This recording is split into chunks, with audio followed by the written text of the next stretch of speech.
shirt if I showed my face this year.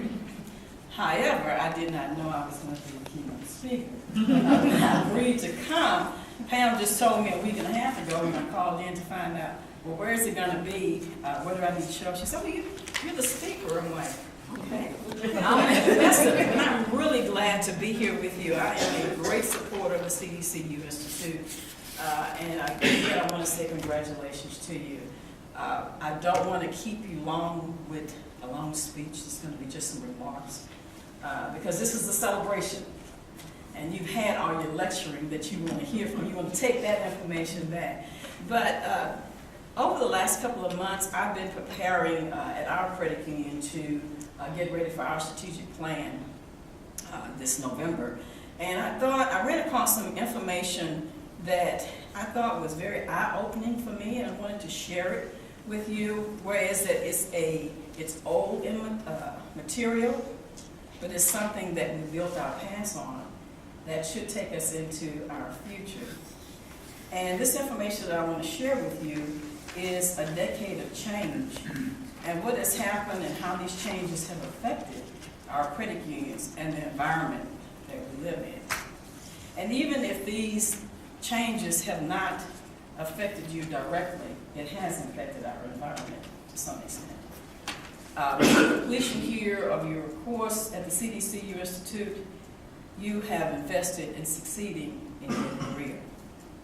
And if our credit union movement is to continue to exist, and the changes that have occurred in the past decade, I think we have to continue to invest in professional education and training to help us to compete in the ever-changing world of compliance, which we are just bombarded with every day, as well as the competition that we're faced with, and finding better ways to actually serve our members.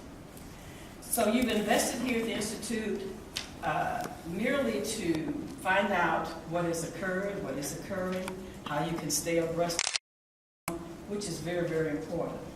Because staying abreast and staying informed could be the difference of whether you succeed or whether you fail.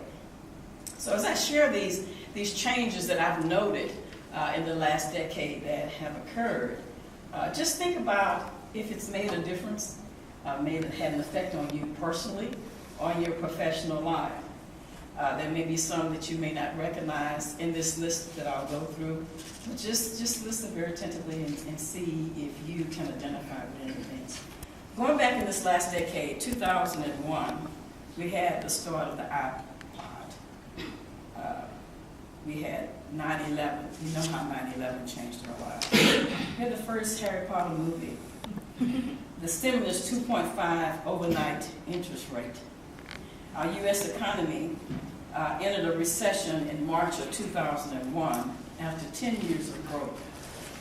In 2002, we saw the introduction of the BlackBerry, the Bluetooth, the Enron failure, Arthur Anderson, which changed the way we now see audits being performed, WorldCom, Global Crossing, and the internet bubble bursting. In 2003, we saw Kodak develop the digital camera, Skype, Blu-ray DVD, instant messaging, MySpace, and the feds left the interest rate unchanged at a level that we had not seen since 1958. In 2004, Facebook, Spirit and Opportunities, Oldsmobile, Spaceship One. We saw the merger of one of our old retail stores, Sears, merge in with Kmart. 2005 came the YouTube, Katrina and Rita hurricanes, global maps, Xbox 360, global fires, 2006 the dial, over 11,000 it reached. The failure of Filene's basement, Twitter, Nintendo Wii, the Sony reader and borders, the housing bubble, our national debt reached nearly $9 trillion. In 2007, we saw the introduction of the Apple iPhone. Harry Potter movies continuing.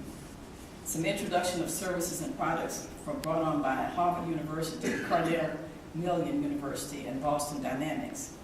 2008, we experienced the flexible displays. The Apple App Store was introduced.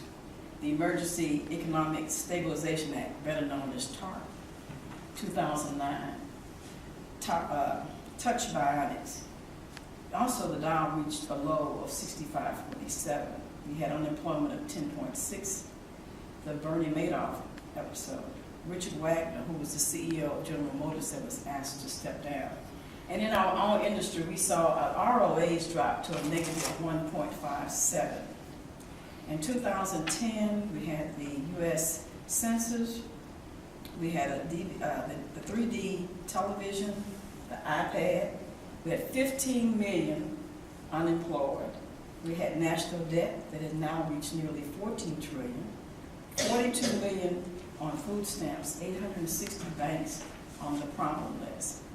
In 2011, we had the Euro crisis, Kepler, Watson, which was the introduction of the artificial intelligence, Cornell University that had introduced the fab homes. We had heart retina, which was the intervention of stem cells. And let us not forget the failure of our own corporates, credit unions, and the institution in this last decade of the stabilization, which we all in credit unions truly hate. So as you can see, some of the things that I've named should have, at one point, there should have been something that had an effect on you, your profession, the way you had to change things, you had to change the way you do business at your credit union as a result of that happened. So here at the CDCU Institute, this has provided you with a professional educational. It will assist you in growing as you go back to your prospective credit unions. It also, I believe, has created a great networking opportunity for you. For so long, we go, we meet people, and we forget about them once we go back, but this networking opportunity could be a great big help to you in the challenges that we will face in this next decade that we go through. So I encourage you to use your networking opportunity that you have. One of the things with these differences that have occurred as I was getting this information together that I'm going to share with our board is that I think that we can be and make a difference in this next decade as well. And where I think we can make that difference is exposing the unbanked and the non-credit union members to our industry. If you haven't heard, there's about 20 million individuals under the age of 18 that live in the homes of credit union members, and they're not credit union members. That's where I think we can make a difference. We can make a difference in this decade by helping to lower that number, one member at a time, bringing them in and exposing them to what we know is a great industry. We know that changes affect millions and millions of individuals over the past decades and will continue to change millions and millions of people in this coming decade. Just this past weekend, we know that the iPhone 5 sold over 5 million. Over 5 million people purchased that. That's a big change in this decade. Whereas we may not be able to make that huge of a change in the decade, but I think as credit union individuals, we can go out and we can do our best by doing our part and letting people know the best kept secret is having membership in a credit union.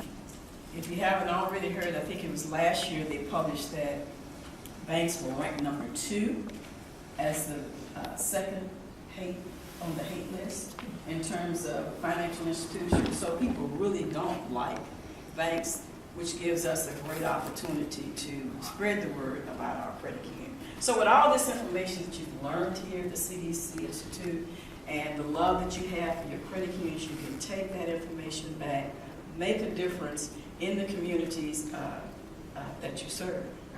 So Pam told me not to be long, so I promise I will do that so we can get on with this celebration. In closing, what I want to say to you is that I really applaud you for coming to the CDC Institute. But more importantly than just coming, I applaud you for completing the course. It's a lot of times we have a lot of things that get in our path as we start on a venture, and it becomes impossible to finish. So completing the task has been really, really wonderful to see you at this point. I hope that the Cities Institute has been very beneficial to you, that you'll take back that information, that you'll encourage others to attend the City Institute. And as you complete this work, we want you to be able to go out and to better serve those persons of what this means. So with that, again, congratulations, best wishes to each and every one of you as you travel back to your respective